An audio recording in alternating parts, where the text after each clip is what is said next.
May I come in, sir? Yes come in, Yes, sir. बैठिए। Thank you, sir. अपना परिचय दीजिए, नाम को गोपनीय रखते हुए। जी, मैं चाकसू जयपुर से बिलोंग करता हूँ। मैंने 10th आदर्श विद्या मंदिर राजा पार्क जयपुर से की है, 12th भी सेम स्कूल से की है। उसके बाद में मैंने ग्रेजुएशन NIT त्रिची में सिविल इंजीनियरिंग से की है, तमिलनाडु से। उसके बाद में मैंने अराउंड 2 ईयर अमेजोन इंडिया में जॉब की है, अहमदाबाद में। के बाद फिर RS की प्रिपरेशन। कब से आप काम कर रहे हैं इसमें अमेजोन में? अमेजोन में 2017 से 2019 तक मैंने काम। उसके बाद आपने काम क्यों छोड़ा? अमेजोन तो बहुत बड़ी कंपनी है, मल्टीनेशनल कंपनी, आप एरिया मैनेजर थे इसमें। जी सर, उसका रीजन ये था कि मेरे को शुरू से RS मेरा ड्रीम था, उसके लिए मुझे परस्यू करना था, तो इस वजह से फिर जॉब छोड़ के ही पढ़ाई पॉसिबल हो सकती थी, इसलिए फिर। तो 2018 का अटेम्प्ट क्यों नहीं लिया फिर? शुरू से ड्रीम उस था। टाइम में जॉब में था सर, तो उस टाइम प्रिपरेशन नहीं कर पाया था, तो इस वजह से मैंने अटेम्प्ट नहीं। ओके, काफी चलिए टाइम बाद ठीक फिर है। 2 साल आप चाकसू के हैं? जी सर। शीतला माता जी का क्या प्रासंगिकता है चाकसू से? शीतला माता का सर मेला लगता है, चैत्र कृष्ण अष्टमी को मेला लगता है, बासेड़ा जिसको बोला जाता है। शीतला माता की मान्यता ये है कि मतलब शीतलता के लिए माता की पूजा की जाती है, इसलिए जो खाना होता है वो भी एक दिन पहले बनाया जाता है, उस दिन खाना नहीं बनाया जाता है, ठंडा खाना खाया जाता है। वैज्ञानिक आधार क्या है ठंडा खाना खाने से? सर वैज्ञानिक बीमारियां या कुछ जानते हैं आप इसके बारे में? नहीं सर। अच्छा, चलिए। कौन सी जगह इनका स्थान चाकसू में? चाकसू में शीतला जगह का नाम शीतला माता। और कब मेला भरता है इनका? चैत्र कृष्ण अष्टमी। ठीक है। आप सिविल इंजीनियर हैं और सिविल सेवा में जाना चाहते हैं। जी सर। तो मान लो आप SDM बन जाते हैं, तो आपका चुनाव के दौरान क्या काम रहेगा? चुनाव के दौरान जितने भी जो मोरल कोड ऑफ कंडक्ट है उसका कोई भी वायलेशन ना हो, इलेक्शन कमीशन की गाइडलाइन के अकॉर्डिंग, वो मेरा ध्यान रखना पड़ेगा। और जितना भी ये जो भी जो नेता हैं, वो मतलब जो भी कैंडिडेट खड़े हो रहे हैं, वो पैसे वैसे देकर वोटर को इन्फ्लुएंस ना करो, उसकी जिम्मेदारी रहेगी। और जो भी मेरे को ऊपर से गाइडलाइन मिलेगी उसको फॉलो करना पड़ेगा। आपने आदर्श आचार संहिता के बारे में बात की अभी, क्या होती है आदर्श आचार संहिता और क्या चेंज क्या आ जाता है इसके लगने से? सर इसके लगने से जितने भी गवर्नमेंट का जो एग्जिस्टिंग जो गवर्नमेंट होती है उनके टेन्योर खत्म हो जाता है। उसके बाद में जिस दिन इलेक्शन कमीशन डेट अनाउंस करता है से लेकर इलेक्शन पूरा प्रोसेस होता है, तब तक मॉडल कोड ऑफ कंडक्ट आचार संहिता लगती है। इसमें से जितने भी प्रोटोकॉल्स होते हैं, इलेक्शन कमीशन के द्वारा प्रोटोकॉल बनाया हुआ है, उनको फॉलो करना पड़ता है, भले वो प्रोसेस से रिलेटेड हो, कैंडिडेट की जो इन्फॉर्मेशन बढ़ने से रिलेटेड हो, या फिर जितने भी जो पॉलिटिकल पार्टीज की जो रैलीज होती है उनसे रिलेटेड सारे कंडक्ट, उन सब से रिलेटेड जो भी गाइडलाइंस होती है उनको फॉलो प्रत्येक पॉलिटिकल पार्टी को करना पड़ता है। 2013 का जजमेंट था इसमें सुप्रीम कोर्ट का, उसमें कुछ मॉडिफिकेशंस इलेक्शन कमीशन ने किए उसके बाद से, वो सब अभी फॉलो हो रहा है। अभी कोलकाता में एक बहुत बड़े फुटबॉलर आए थे, कौन थे? रोनाल्डिनो। कैसे आए थे वो? फुटबॉल तो अभी चल नहीं रहा है भारत में। सर रीजन तो नहीं पता, बट मैंने उनको फॉलो करता हूँ मैं, तो वहां पे तो फोटो आपने ये नहीं पढ़ा कि क्यों आए थे? सर रीजन नहीं पता। अच्छा, दुर्गा पांडाल बहुत फेमस होते हैं वेस्ट बंगाल में, तो आप बता सकते हैं इनका शुरुआत वहां किस तरह से हुआ? जैसे गणेश उत्सव जो है वो बाल गंगाधर तिलक ने स्वतंत्रता संग्राम में प्रारंभ किए थे, तो दुर्गा पूजा के इतने बड़े बड़े भव्य पांडाल जो एक परंपरा है बंगाल की, वो कैसे प्रारंभ हुई है? सर इसका रीजन नहीं पता। नहीं जानते हैं, ठीक है। सर आप पूछिए। अमेजन में एरिया मैनेजर रहते हुए आपके अनुभव, कोई 2 अच्छे अनुभव बताओ और 2 ऐसे अनुभव जो जिन्होंने आपको अच्छा नहीं लगा हो। सर 2 अनुभव मेरा, एक तो ये है कि मेरे को काफ़ी स्किल्स मेरे को सीखने को मिली, जैसे लीडरशिप स्किल मेरे को सीखने को मिली, क्योंकि मैं मैनेजर था, काफ़ी लोग मेरे अंडर में थे। 400 से 500 फेस्टिव सीजन के टाइम पे 400 से 500 एम्प्लॉइज़ को मुझे टैकल करना होता था, मैनेज करना होता था। उनसे प्रोडक्शन के वर्क और क्वालिटी के वर्क्स मेरे को ध्यान रखने पड़ते थे। तो ये एक पीपल मैनेजमेंट और लीडरशिप, ये 2 क्वालिटी मैंने वहाँ से सर सीखी। मेरा काफ़ी अच्छा एक्सपीरियंस रहा, मतलब फर्दर नर्चर किया उस पर्टिकुलर स्किल्स को मेरे वहाँ पे। दिक्कत सर ये आती है, तो कॉर्पोरेट कल्चर थोड़ा टफ होता है वहाँ पे, थोड़ी मतलब अप्रोच का फर्क पड़ता है। अगर आपकी बॉस से अगर किसी भी टाइप से हो जाए तो प्रमोशन में इनमें थोड़ी दिक्कत आती है, ये एक होता है। और दूसरा, कई बार है ना, जो प्रोडक्शन के स्टैंडर्ड्स को बढ़ाने के चक्कर में क्वालिटी को काफी वहाँ पे कॉम्प्रोमाइज किया जाता है, तो वो भी एक मेरा तो पहली बात आपने बताई, बॉस से कोई बात हो जाए तो क्या होता है? बॉस से अगर कई बार किसी भी तरीके से, मतलब बॉस से अगर आपका सही रिश्ता नहीं बन पाता है, तो प्रमोशन में फिर वहाँ पे दिक्कत आती है। जो वहाँ पे जो भी प्रमोशन और जो एनुअली जो वहाँ पे ग्रोथ होती है, उसमें थोड़ी दिक्कत आती है सर, अगर आप किसी भी तरीके से, तो ये Biasness कल्चर है वहाँ पे, वो कल्चर है। हाँ, या बाइसनेस।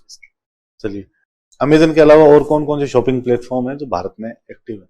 जियो, रिलायंस स्मार्ट, उसके अलावा फ्लिपकार्ट, जेबोंग, मंत्रा, काफी सारे। इसमें कोई स्पेशलाइज्ड प्लेटफॉर्म जो पर्टिकुलर स्पेशलाइज्ड चीजों पे ही काम करते हैं? ये तो जनरल प्लेटफॉर्म है, अमेजन पे आप कुछ भी खरीद सकते हो, कुछ भी। कुछ ऐसे प्लेटफॉर्म है जो केवल विशेष चीजों के लिए बने हुए? सर अमेजन फ्रेश आता है, वो ओनली वेजिटेबल्स और इनसे रिलेटेड, फ्रूट से रिलेटेड। ठीक है। और उसके अलावा सर अभी रिकॉल नहीं कर, मिंत्रा भी क्लॉथ से रिलेटेड ही मेनली काम करता है। चलिए, कंपटीशन कमीशन ऑफ इंडिया के बारे में सुना है? जी सर। क्या काम करता है? सर 2003 में इसकी स्थापना हुई थी।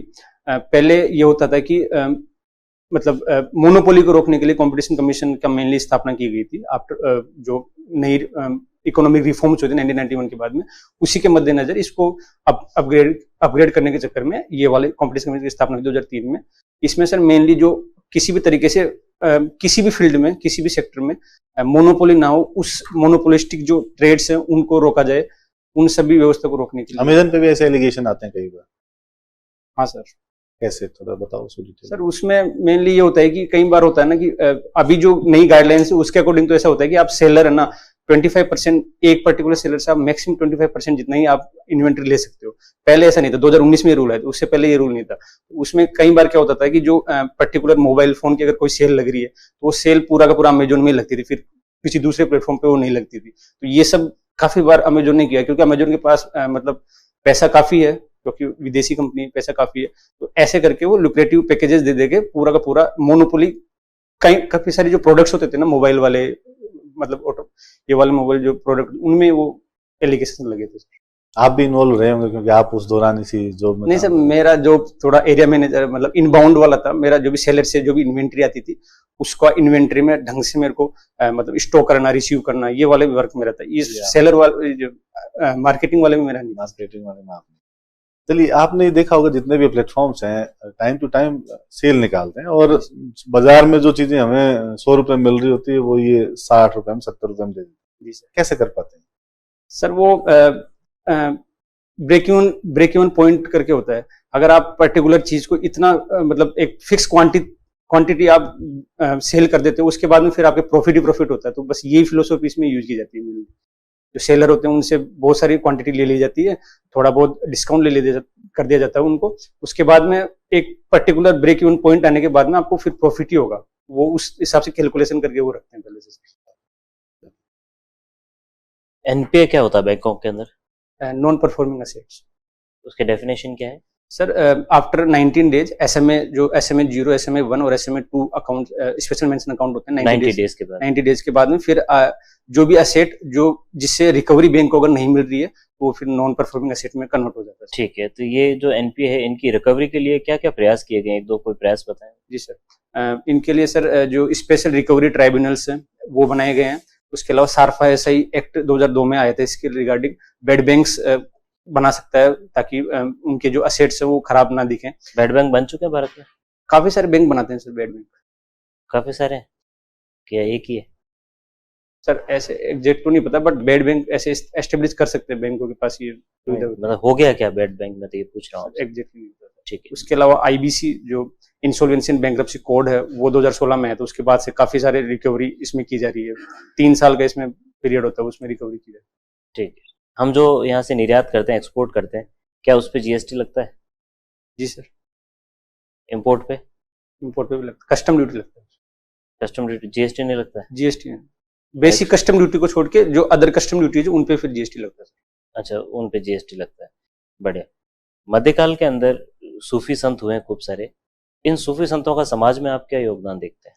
सर समाज में जो चेतना वाला जो काम है, जो पुनर्जागरण, जैसे रेनेसा कभी यूरोप में हुआ था, वही चीजें यहाँ पे हमारे जो इंडिया में, और जो पहले जो इंडिया था उसमें वो सामाजिक चेतना, ये सब काम उनके द्वारा किए गए हैं। उसके अलावा जो लोकल डायलेक्ट्स है उनको प्रचार प्रसार करने का काम उनके द्वारा किया गया है। जो रीजनल जो डायलेक्ट्स होती थी उनमें उनके जो भाषण थे वो उसमें थे, तो उनका प्रचार प्रसार उनके द्वारा किया गया। ठीक। जाति व्यवस्था या वर्ण व्यवस्था, दोनों में से कोई भी एक लेकर उसके दो आप लाभ बताएं। हानियां तो हमें पता है, खूब हानियां हैं, लाभ क्या हो सकते हैं इनसे? सर वर्ण व्यवस्था का लाभ मेनली ये है, गांधी जी के अकॉर्डिंग ये था कि आपको एक, आप जिस भी वर्ण को आप माने मतलब जैसे भले कोई सा भी आप वर्क लो, उस वर्क में आप सेल्फ डिपेंडेंट हो सकते हो। तो इस वजह से वर्ण व्यवस्था को गांधी जी ने भी कुछ हद तक सही बताया था।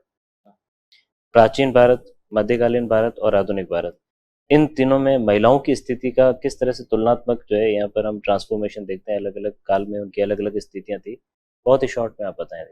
प्राचीन और मध्य भारत में काफी सारी कुप्रथाएं थी, जैसे सती प्रथा, पर्दा प्रथा और भी सारी कुप्रथाएं जो महिलाओं के अगेंस्ट ही थी, वो उनकी फ्रीडम के अगेंस्ट थी। तो वो वाली चीजें पहले थी, आजकल ये चीजें नहीं पाई जाती है, क्योंकि अब ये काफी मॉडर्न जमाना आ चुका है, इकोनॉमिकली हम काफी ग्रो कर रहे हैं। पहले इकोनॉमिक व्यवस्था इतनी अच्छी नहीं थी, कुप्रथाएं काफी थी। अब जैसे जैसे फ्रीडम मूवमेंट चला, उस टाइम पे भी सामाजिक चेतना के इनके काम किए गए, स्वामी विवेकानंद के द्वारा, राजा राम मोहन राय के द्वारा, उनसे भी समाज में थोड़ी चेतना आई, हमारे धर्म में चेतना आई। उसके बाद में कॉन्स्टिट्यूशन जैसे मतलब जैसे आजादी मिली, उसके बाद में कॉन्स्टिट्यूशनली फिर समान राइट्स दिए गए। ठीक है, मुझे आप बोरहाट के पठार के बारे में बताएं राजस्थान में। सर राजस्थान में बोरहाट का पठार राजसमंद और उदयपुर के बीच में पाया जाता है। यहाँ पे कुंभलगढ़ का किला भी है और राजस्थान का 3rd नंबर पे सबसे ऊंचा पठार है। हाँ, हाइट कितनी है लगभग? हाइट सर एग्जैक्ट में रिकॉल नहीं कर पा रहा हूँ। ठीक है, मेरा लास्ट क्वेश्चन है, अगर किसी एरिया के अंदर काली मिट्टी है तो वहाँ कैसे फसल बोई जाएगी? कॉटन, मेनली कॉटन बोई जाती है। ठीक है, थैंक यू सर। चाकसू में एक तालाब है, जी सर। क्या नाम है उसका? गोलीराव तालाब। उसका इतिहास बताइए। सर जो जयगढ़ जो हमारा दुर्ग है जयपुर में, यहाँ से एक तोप का परीक्षण किया जा रहा था, तो गलती से वो तोप चल गई थी और उस तालाब में गिर गई थी। तब से वो फिर ये किस समय की बात है? कौन राजा कौन थे तब? सर एग्जैक्ट अभी मैं रिकॉल नहीं कर। ठीक है, जयपुर के राजाओं ने जो युद्ध लड़े उनमें से प्रसिद्ध युद्ध बताइए। सर काफी सारे मराठाओं से युद्ध लड़े थे, जिसमें तुंगा वाला युद्ध, मंदसौर वाला युद्ध, ये काफी फेमस है, क्योंकि उस टाइम मराठा जो आक्रांता थे, कहीं ना कहीं वो लूटपाट वाला काम करते थे, तो उनसे बचने के लिए। इसके अलावा और कोई जयपुर के राजाओं ने बाहर युद्ध नहीं लड़े? बाहर भी लड़े हैं। समय मान सिंह ने ईस्टर्न बंगाल में, कोलकाता में, काबुल में, यहाँ पे काफी सारे युद्ध लड़े। जयपुर जिला जो विभाजित हुआ है, इसमें जयपुर ग्रामीण का जो प्रशासन है, ये तो सराउंडिंग पूरे जयपुर के सराउंडिंग जयपुर ग्रामीण है जी, तो यहाँ का प्रशासन कैसे चलेगा? ये तो और ज्यादा परेशानी होगी। हाँ सर, उसका सोल्यूशन ये किया गया है कि जो जयपुर का हेडक्वार्टर जयपुर वाला, उसी पे ही एडमिनिस्ट्रेटिव रखा जाएगा, तो चारों तरफ से उसमें लोग आ सकेंगे। डिस्टेंस थोड़ा, तो फिर तो विभाजन करने का उद्देश्य ही खत्म हो गया। उद्देश्य ये कि सर मतलब एक ही पर्टिकुलर डिपार्टमेंट को ना रखे, अलग अलग उसके डिपार्टमेंट कर दे, जिससे लॉ एंड ऑर्डर थोड़ा सही रहेगा। मतलब एरिया आपका जब स्पेन ऑफ कंट्रोल आपका कम हो गया, तो कहीं ना कहीं उससे एडमिनिस्ट्रेशन को फायदा मिलेगा। आप सहमत है मतलब इससे? हाँ सर। ठीक है। स्वतंत्रता आंदोलन जो था हमारा, एक विचारधारा ये कहती है कि उसको ब्रिटिश राज ने ही निर्देशित किया। आप सहमत हैं इस बात से?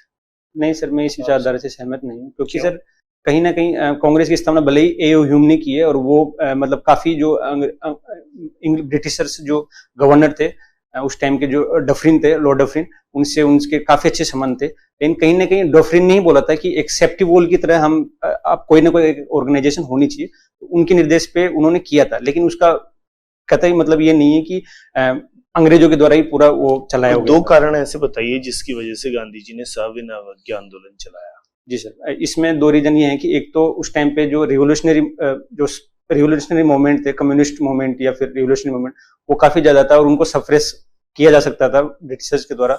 एक रीजन वो था। दूसरा, दांडी यात्रा गांधी जी ने की थी, क्योंकि साल्ट के ऊपर टैक्स लगाया हुआ था, तो उस वजह से गांधी जी को लगा कि जो कोस्टल एरियाज में हमारे जो इंडियंस रहते हैं, उनके ऊपर इसका डायरेक्टली प्रभाव पड़ता है, तो उससे उसके विरोध में भी किया था। पहले वाला जो आपका तर्क था उसको थोड़ा ज्यादा स्पष्ट कीजिए।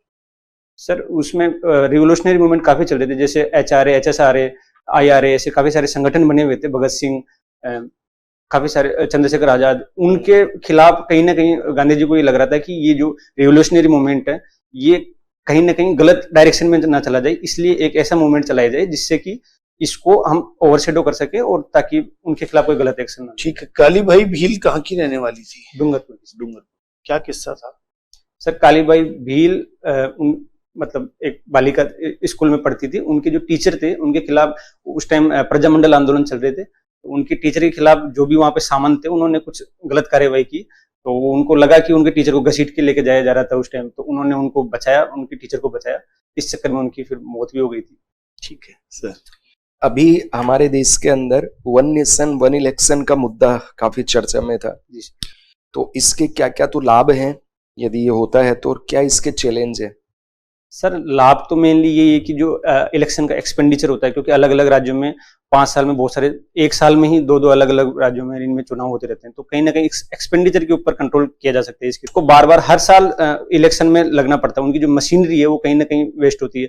जैसे किसी भी स्टेट में इलेक्शन होता है तो सारे के सारे जो टीचर्स हैं उनका जो एक रिसोर्स है वो वहां पे पूरा का पूरा लगता है, तो उसको शिक्षा में वापस से यूज किया जा सकता है। तो कहीं ना कहीं ये एक बड़ा रीजन है, मतलब जिसके फायदे रहेंगे, उन्हीं से उसको बचा जा सकता है, और इलेक्शन के एक्सपेंडिचर है उनको कम किया जा सकता है। तो केवल 2 फायदों के लिए ही सरकार इतना बड़ा चेंज करना चाह रही है? नहीं सर, और भी, बट मेजर फैक्टर यही है सर। ओके, चैलेंजेस क्या है? चैलेंजेस सर, एक तो कॉन्स्टिट्यूशनल चैलेंजेस हैं कि आपकी जितने भी स्टेट गवर्नमेंट का जो टेन्योर है उसको या तो कम करना पड़ेगा या ज्यादा करना पड़ेगा, तो एक बार करना पड़ेगा, वो एक बार चेंज करना पड़ेगा। तो उसमें सर कॉन्स्टिट्यूशनल कुछ चैलेंजेस रहेंगे, जैसे कि आपको स्टेट गवर्नमेंट को आपको कन्विंस करना पड़ेगा। आप जो भी इसमें अमेंडमेंट लाना चाहते हैं तो आपको स्पेशल मेजोरिटी वहां पे पार्लियामेंट में चाहिए होगी, एज वेल एज आपको जितने भी स्टेट गवर्नमेंट है उसमें 50% मेजोरिटी आपको वहां पे भी चाहिए होगी। कॉन्स्टिट्यूशनल चैलेंजेस है। उसके अलावा फिर सर कहीं ना कहीं जो स्टेट गवर्नमेंट है, जो सेंट्रल गवर्नमेंट की सरकार है, जो और दूसरे जो विपक्ष वाले जो स्टेट गवर्नमेंट की सरकार, उसमें कहीं ना कहीं फेडरलिज्म वाले जो इश्यूज वो उभर सकते हैं इसकी वजह से। अच्छा, राजस्थान में अभी कौन से विधानसभा चुनाव होने वाले हैं? 16th। ठीक है। और ये जो चुनाव होते हैं, इन चुनावों में पहले आयु थी वो कम थी, मतलब ज्यादा थी, अब इसको घटा के कम किया, 18 वर्ष ऐसे ज्यादा कोई भी एज का वोट दे सकता है। कौन सा संविधान संशोधन था और क्यों किया गया है सर? 61st कॉन्स्टिट्यूशनल अमेंडमेंट 1989 में किया गया था, राजीव गांधी जी के प्राइम मिनिस्टरशिप के टाइम पे। ओके, ठीक है। है। इसका रीजन ये था कि और पार्टिसिपेशन हो सके, पार्टिसिपेटिव डेमोक्रेसी में और ज्यादा लोगों का पार्टिसिपेशन हो सके, यंग जो हमारी पॉपुलेशन है, वर्क फोर्स है, उनका भी इसमें इलेक्शन प्रोसेस में पार्टिसिपेशन हो सके। ठीक है। आप में ऐसी क्या क्या खूबियां हैं कि आपको पूरा बोर्ड इंटरव्यू के बाद सेलेक्ट करे? सर मेनली मैंने कॉलेज में भी काफी सारे कल्चरल फेस्ट में फुटबॉल की टीम का मैं कैप्टन था, तो एक लीडरशिप क्वालिटी मेरे अंदर शुरू से थी। बाद में अमेजोन में मैंने उस जो क्वालिटी था उसको फर्दर नर्चर किया, मैंने काफी सारे उसमें मैंने सुधार भी किया, अगर कोई कमियां भी रह गई तो वो सब लीडरशिप क्वालिटी एक कहीं ना कहीं मेरे अंदर है। उसके अलावा सर पीपल मैनेजमेंट मेरे अंदर क्वालिटी है, क्योंकि अल्टीमेटली एडमिनिस्ट्रेशन मेरे अंदर जो भी लोग होंगे उनसे मुझे एडमिनिस्ट्रेशन के जो भी काम है, गवर्नमेंट की जो स्कीम्स है, फ्लेक्सिबल स्कीम्स है, उनको मुझे इम्प्लीमेंट करवाना पड़ेगा। तो वो सब मैंने कहीं ना कहीं अमेजोन के एक्सपीरियंस से मैंने सीखी है, तो वो मैं। ठीक है, आपका साक्षात्कार हो गया, अब आप जा सकते हैं। Thank you sir.